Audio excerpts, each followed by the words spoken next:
Richmond, Virginia, summer, 1842. The air hung thick like a damp wool blanket, pressing down on the city with a breathless weight. In the upper chamber of the Ashcroft estate, the sewing room pulsed with the low hiss of oil lamps, their flame wicks trembling against the dense heat. Flies buzzed around the window panes, dying in the corners. Sweat pooled under collars and behind knees, but no one dared pause to wipe it away. Below the hill, the fields stretched in rows like the broken ribs of a buried beast. Cotton, corn, tobacco, tended by backs bent under sun and whip alike. But inside the house, another kind of labor unfolded, quieter but no less cruel. The house slaves, as they were called, were expected to glide like shadows, serve without sound, and disappear before being noticed. Field hands blistered. House hands bled slowly. 17-year-old Lydia knew how to make herself small. She had learned young that silence could be armor. Her fingers were clever, wrists slim and quick, and her eyes, though downcast, missed nothing. She could hem a petticoat blindfolded. She could mend lace so fine it looked untouched. Her stitches were straight and sharp, like the thoughts she could never speak. She sat now at the work table, a simple wooden plank covered in pins, thread, and sweat-stained patterns. The lamp beside her cast long shadows across the wall, bending her silhouette like a broken reed. In her right hand gleamed a pair of embroidery scissors, small, silver, sharp as a serpent's fang. She used them like a second heartbeat, a rhythmic snipping that calmed her even as her hands trembled from exhaustion. Mistress Margaret Ashcroft hovered nearby, fingers grazing silks imported from Paris, her corset groaning each time she exhaled. She was a tall woman, pale as salt, with hair so tightly coiled it looked sculpted. Her lips were always drawn tight, as if she disapproved of air. Every morning she prayed, and every afternoon she cursed. Her temper was legend in Richmond circles, her vanity even more so. "Mind your stitches, girl," she snapped, not looking up from her mirror. "The last bodice you made wrinkled under my bosom like a washerwoman's apron." "Yes, ma'am," Lydia murmured. Margaret turned. "Don't slouch. A bent spine ruins precision." "And precision, Lydia, is what separates a house servant from a mule." Lydia straightened. She said nothing about the welt under her shoulder blade from last night's lash. She said nothing about the hunger twisting her belly like a coiled rope. Her eyes flicked to the scissors again, not as a weapon. Not yet. Only as the tool she was taught to use for beauty she'd never wear. In Richmond, the Ashcrofts were known for their parties, their French tapestries, and their exotic little seamstress. Lydia had once overheard Margaret boast to guests that she'd trained the girl herself. A wild thing with coal-black eyes who could barely thread a needle when we got her. Now she sews like a Frenchwoman, don't you think? The truth was, Lydia's mother had been the seamstress. She had taught Lydia to sew before they tore her away and sold her to South Carolina. Lydia had been 10, hiding under a cot, clutching a spool of red thread like it could keep her mother's scent alive. The Ashcrofts hadn't trained her. They'd inherited her grief and misnamed it obedience. There were other girls who sewed in the quarters, some younger, some older, but none had Lydia's hands, or Margaret's favor. That favor came at a price. One missed stitch, one thread too short, and Margaret would lift her riding crop with a smile too wide for decency. Lydia's back knew each mistake by name. Still, the scissors fascinated her. They were never locked away. Margaret trusted her with them. They were delicate things, made of polished steel, shaped like a stork, with a beak that cut and eyes that gleamed. Each time Lydia picked them up, they whispered of two things, beauty and blood. At night, when the house slept and the lamps were dimmed, Lydia would trace their edges with her fingers, the way a pianist might linger on ivory keys. In her dreams, the scissors opened and closed on their own, snipping not fabric, but silence. Not thread, but breath. A bell rang from below, the supper bell. Margaret straightened, smoothing her skirts. "Don't dawdle, girl. I want that hem finished by the time I return. If you ruin the trim, I'll see you whipped until you bleed crimson on the chiffon." Lydia nodded once. As Margaret left, her perfume, jasmine, and cruelty hung in the air like poison. The door clicked shut. Lydia sat still for a long moment. Then, slowly, she picked up the scissors again. They caught the lamplight like fire, and for just a second, her reflection in the window was not that of a servant, but of something older, colder, watching. Waiting. The Ashcroft household sat on a gentle rise above Richmond's brick-lined streets, its white columned porch meant to mimic southern grandeur. From a distance, it gleamed like a temple. But inside, beneath the chandeliers and silk wallpaper, the house pulsed with tension. Luxury wrapped every room like a noose scented with lavender oil. There were mirrors in nearly every hallway, tall French ones with gold leaf trim, small hand-held ones made from ivory and gilt. Velvet drapes guarded every window. Silver was polished until it reflected faces sharper than any truth. Nothing inside the house was left plain, except for the people who served it. Out back, beyond the kitchen smokehouse and carriage barn, stood the slave quarters, timber shacks cobbled with clay and prayers. Inside, families of 6 or 7 slept on straw pallets. Rats rustled in the walls.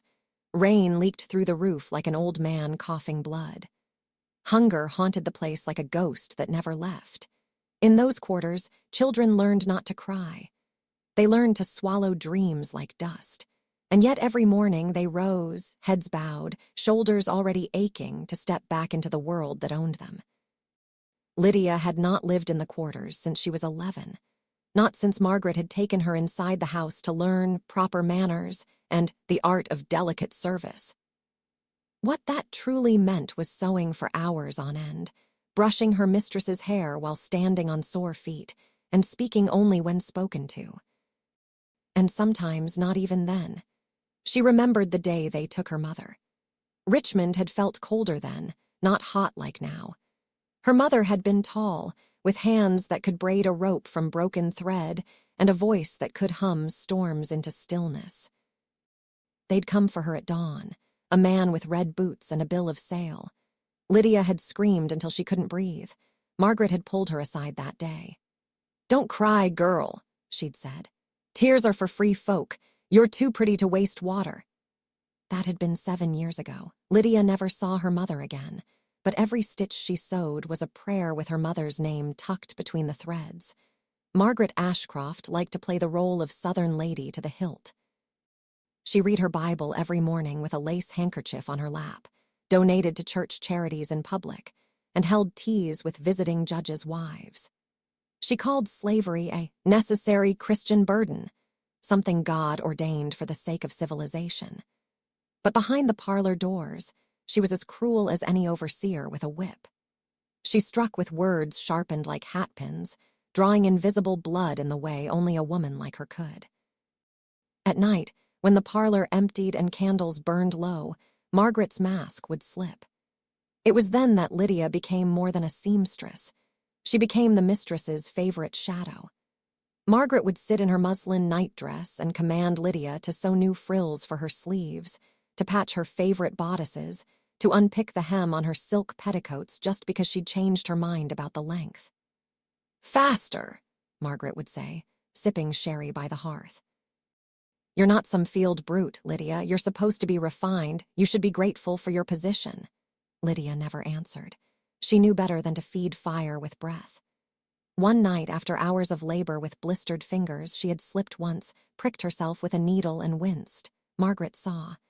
"Don't you dare bleed on that lace," she hissed. "You stupid, dark little thing. Do you know how much this fabric costs? More than you'll ever be worth." Lydia froze. Her thumb bled into the palm of her hand. She looked down, not at her mistress, but at the scissors on the table. They glinted in the firelight like they had heard every word. Margaret's cruelty was never loud. It was delicate, like lace hiding rot. She once made Lydia stand for 3 hours straight while fitting a gown, knowing her ankles were swollen. Another time, she threw a glass perfume bottle at her for folding a handkerchief with the monogram facing the wrong direction. And yet in town, people spoke of Margaret's beauty, her taste. They praised her gowns, her hair, her poise. No one asked who stitched the dresses or who ironed the pleats until the steam burned skin. Among the other enslaved, stories traveled like wind. The cook said Margaret whispered to her mirror at night. One of the stable boys swore he saw her kiss her own reflection before bed. "That mirrors her god," someone muttered once, "and she's both priest and worshipper." Lydia listened to everything.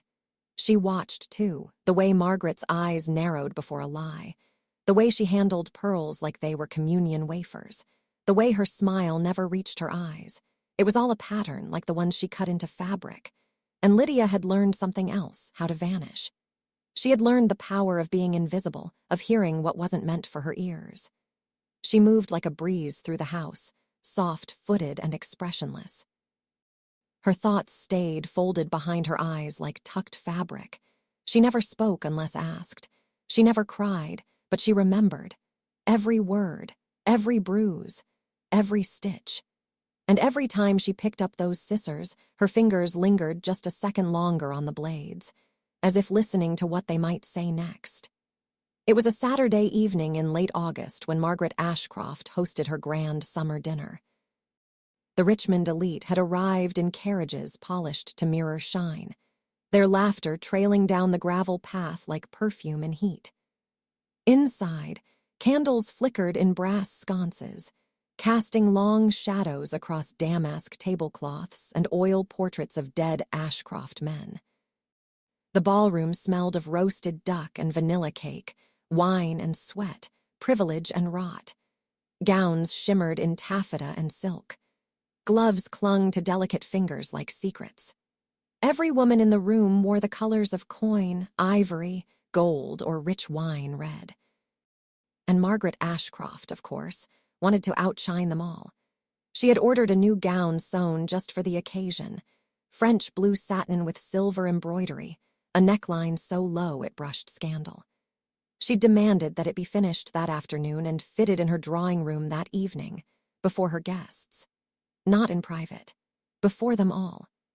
Lydia had been summoned at the height of the party, pulled from the kitchen hallway where she'd been mending a torn curtain by lantern light.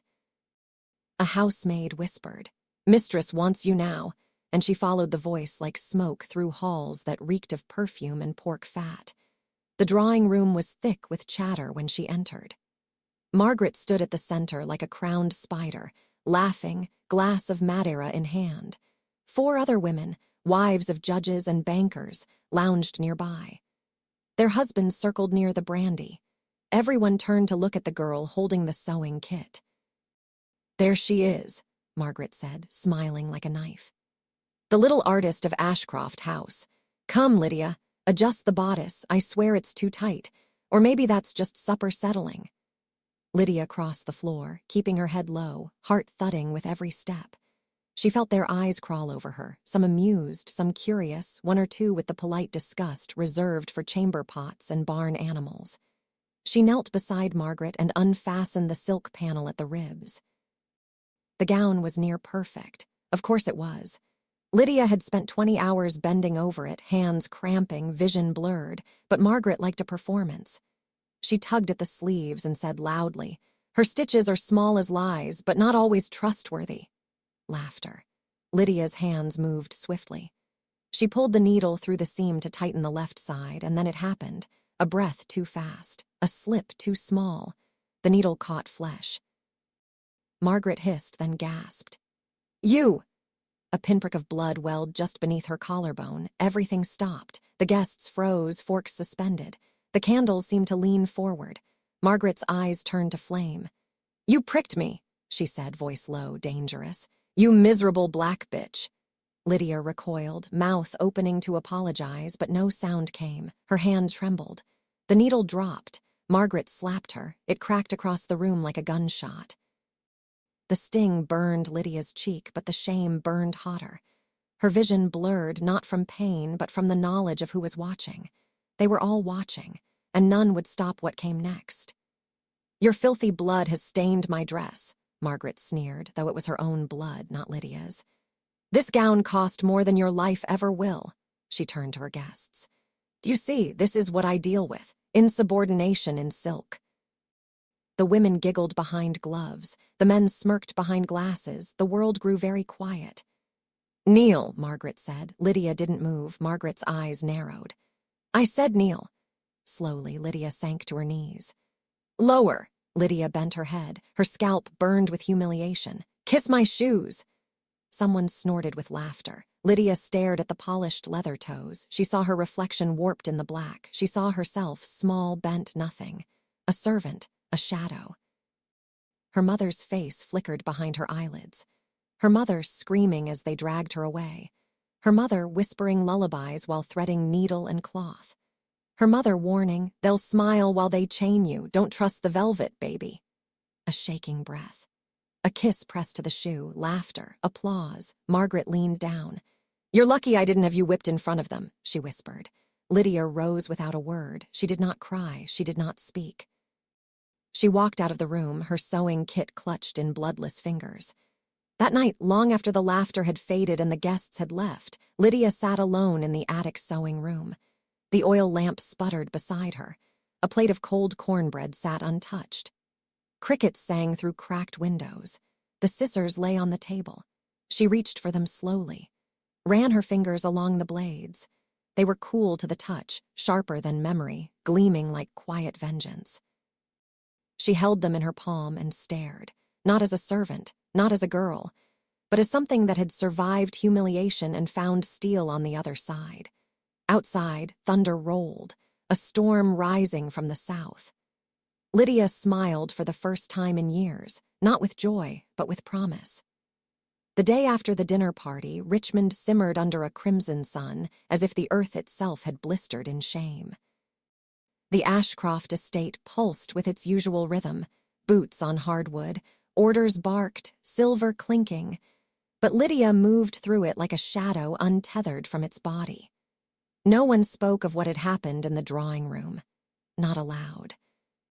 But whispers lingered behind every silk curtain, behind every glance. The white folk laughed it off, called it an accident, a little scene, how Margaret keeps her house proper. But in the quarters, they spoke softly. She made her kneel. She made her kiss the leather. Lydia did not cry. She had done enough of that when they sold her mother south. Instead, she sat at her sewing bench, the scissors gleaming before her. In daylight, they looked ordinary, a fine tool, stork-shaped, silver with a delicate hinge. But at night, under lamplight, they transformed. In the flicker of flame, they looked alive. They opened and closed with a whisper, and Lydia imagined them breathing. She remembered her mother's last words, whispered through tears, hands gripping Lydia's tiny wrists. "One day, child. You sew not for them, but for yourself." Lydia never knew what that meant, until now. For days, she said little. She obeyed, stitched, served tea, plaited Margaret's hair with ribbons, and cleaned blood from the satin bodice. Her eyes gave away nothing. But every night she returned to the attic sewing room alone. She took a scrap of cloth, old, fraying, and sliced it clean with the scissors. Then another, then muslin, then velvet. Then finally she stole a leftover chicken bone from the kitchen slop bucket and pressed the blade into it. The metal squealed, but it bit. Bone cracked. It was enough. By the third night, Lydia no longer dreamed of escape. She dreamed of precision. In her sleep, she saw her mother's hands guiding her stitches, the thread forming not hems but names, Margaret. Ashcroft. Mistress. The stork blade shimmered in the dreamlight, its eye red as fire. And sometimes she heard singing in the walls, old songs in Gullah and Creole, voices that didn't belong to the living. On the fifth night, the moon turned red, not soft crimson, blood red. Old Isaiah, the blind preacher in the quarters, muttered, "That moon means the dead are listening. Somebody fixin' to meet judgment soon." Lydia smiled beneath her breath. The estate burst into motion. Margaret had announced a masquerade ball to celebrate the end of summer and, more importantly, her own birthday. She called it a gathering of refinement and spectacle. Lydia called it a burial in pearls. Richmond's finest were invited. Imported wine arrived by the barrel. The cook was ordered to make pheasant and veal and fruit compote. Footmen polished brass for days. White wigs were taken from storage. and new dresses were commissioned from Charleston. Margaret ordered a fresh gown, this one in midnight black with gold-threaded bodice and a low cut back to reveal just enough spine. Lydia was tasked with its creation. It was her final masterpiece. She stitched it slowly, methodically, each hem exact, each seam clean. She worked at night, silent except for the scissor's soft click. The stork blade moved like it knew what was coming, silver lips whispering across cloth. She cut a rose pattern into the corset lining. No one would see it, but she would. Margaret fluttered through the house with pride, draped in pearls, demanding Lydia fetch and pin and sew faster. "Let it be worthy of a queen," she said. "The eyes of Richmond will be on me." Lydia bowed low. "Yes, ma'am." The day of the ball, she asked Lydia to dress her. Lydia agreed. The gown lay folded across the settee in Margaret's chamber, dark as a storm cloud, glinting with promise. Margaret stood before the mirror in her undergarments, corset tight, ribs blooming red. Lydia worked quietly, sliding the bodice over her shoulders, tying the stays. Her hands moved with practiced ease, fingers brushing Margaret's pale back, the skin that had once bruised from a slap she gave for crooked stitching. Margaret chuckled. "You should be grateful, girl. Your hands will be the talk of the town tonight." Lydia adjusted the lace collar. "Yes, ma'am." Margaret turned to face her. "And none of them will know your name." She laughed. Lydia did not. Her hands trembled only once when she reached for the scissors. She held them behind her back, breathing steady. But not yet. Soon, soon. Margaret turned to the mirror again, lips curling in delight. "Perfection," she whispered. Lydia nodded. "Let them see," she thought, "what I've sewn for you." And as Margaret left the room, veil billowing, unaware of the storm gathering behind her, Lydia stayed behind in the shadows, watching, waiting. Her scissors lay on the dressing table. Open, ready, the Ashcroft estate had never gleamed brighter. By twilight, the lanterns lining the gravel path shimmered like fireflies trapped in glass. Carriages rolled in, wheels creaking under the weight of Richmond's elite. The air buzzed with perfume and expectation. Inside the ballroom, the chandeliers burned hot, throwing golden light over masked faces, feathered fans, and powdered wigs. A string quartet played beneath the painted ceiling, their bows moving with ghostly precision. It was a night made for illusions. Lydia moved unseen through it all, just as she had for years. Draped in servant black, eyes lowered, she passed like a shadow under silk skirts and silver trays. But tonight, her silence held a pulse. A promise. She had dressed Margaret an hour before the first guest arrived. The black and gold gown clung to the mistress's frame like a second skin.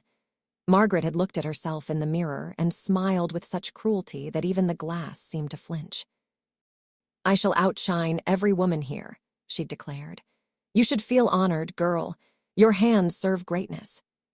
And then, as Lydia fastened the final clasp, Margaret leaned in close and whispered, "But your hands will never hold freedom." She walked out before Lydia could answer, because the answer was coming.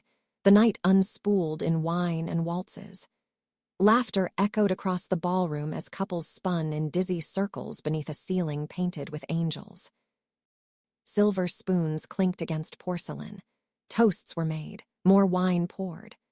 Margaret stood at the heart of it all, glowing beneath her mask, feathers of jet and gold, lips painted red as sin. She laughed too loud. She gripped her goblet like a queen holding court, and when guests complimented her gown, she turned gracefully and said, "Hand-stitched by my little needle girl. She's somewhere about, always watching." Always watching. Lydia waited. She did not serve wine. She did not carry trays. She waited. At the stroke of 10, the band paused. A servant whispered in Margaret's ear. She turned, annoyed. "Another seam come loose," the servant said. "The train snagged on a nail by the stair." Margaret clicked her tongue. "Where is that girl? Fetch her." Lydia was already there. She stepped from the shadows like breath on cold glass. "I'll fix it, ma'am," she said softly. Margaret turned. "Of course you will, kneel." And Lydia did. Right there in the ballroom, right there on polished floor where the light caught the hem of Margaret's dress and the eyes of 50 guests shimmered through jeweled masks. Lydia knelt before her, just as she had before. But this time the scissors were already in her hand. She leaned forward, fingers brushing the snagged hem. Margaret shifted her weight. "You were born to sew," the mistress said, not kindly. "Born to kneel." Lydia rose, slowly, fluidly, as if lifted by something older than rage. Margaret blinked, confused. "What are you?" Lydia's arm moved.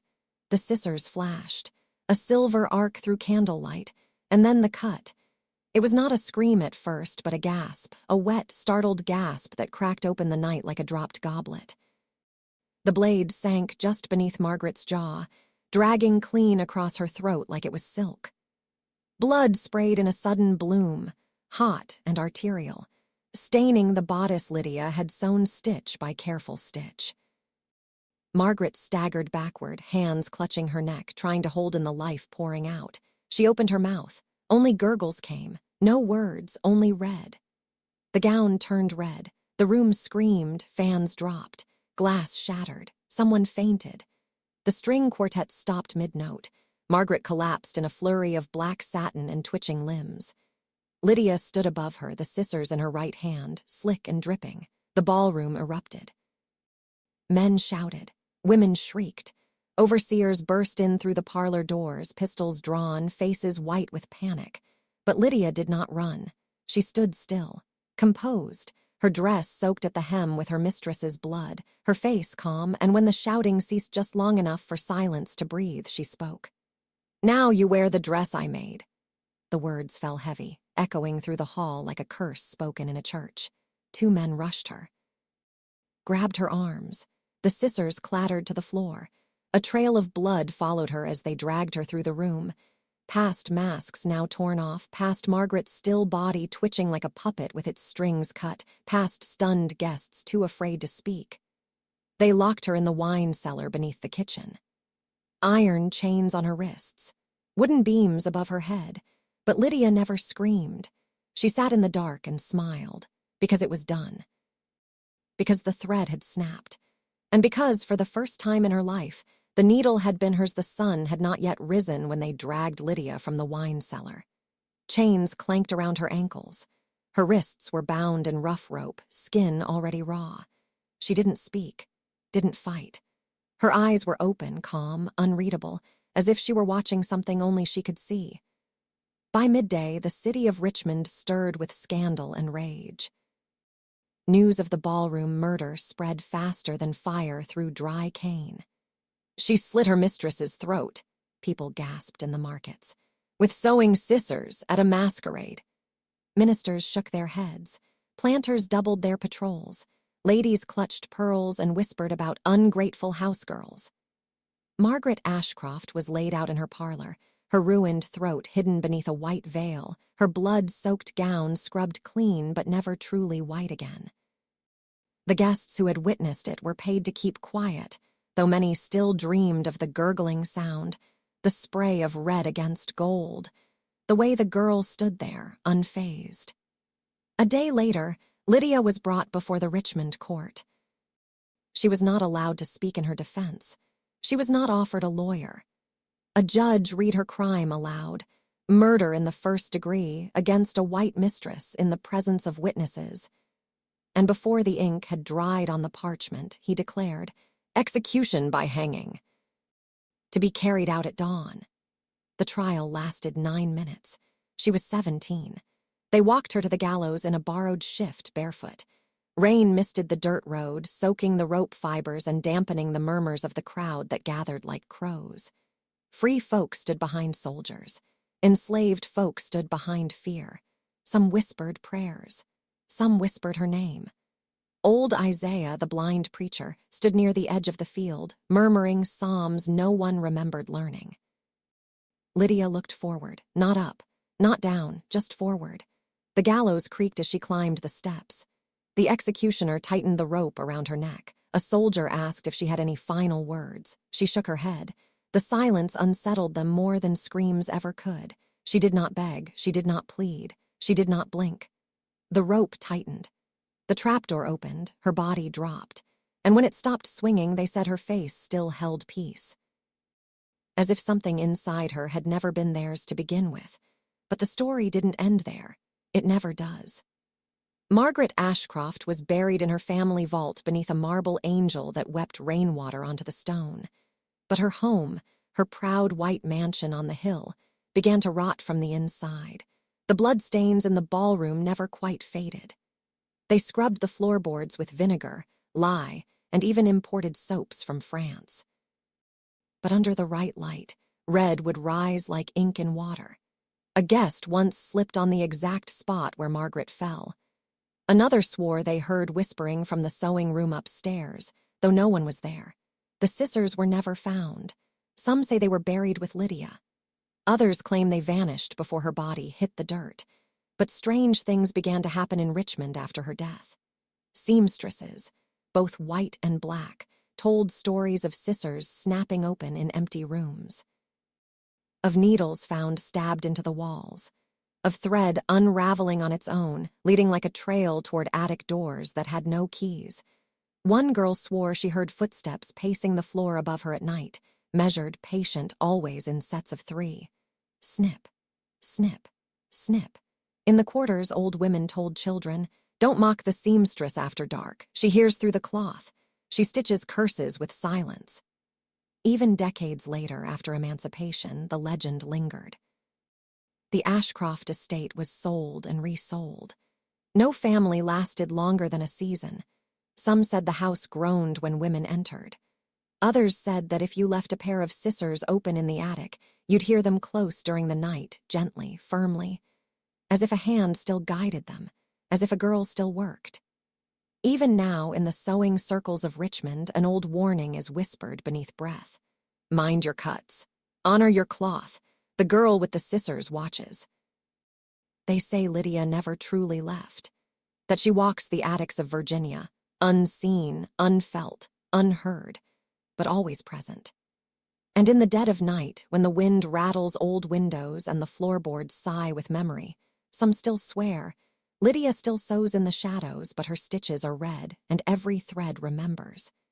If Lydia's story stirred something deep in you, if her silence, her suffering, and her final act left a mark, then let her memory echo louder than chains ever could.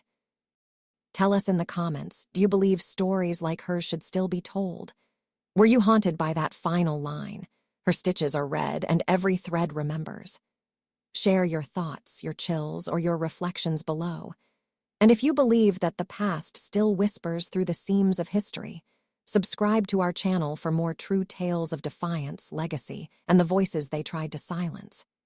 Because some scissors never close, and some stitches never fade.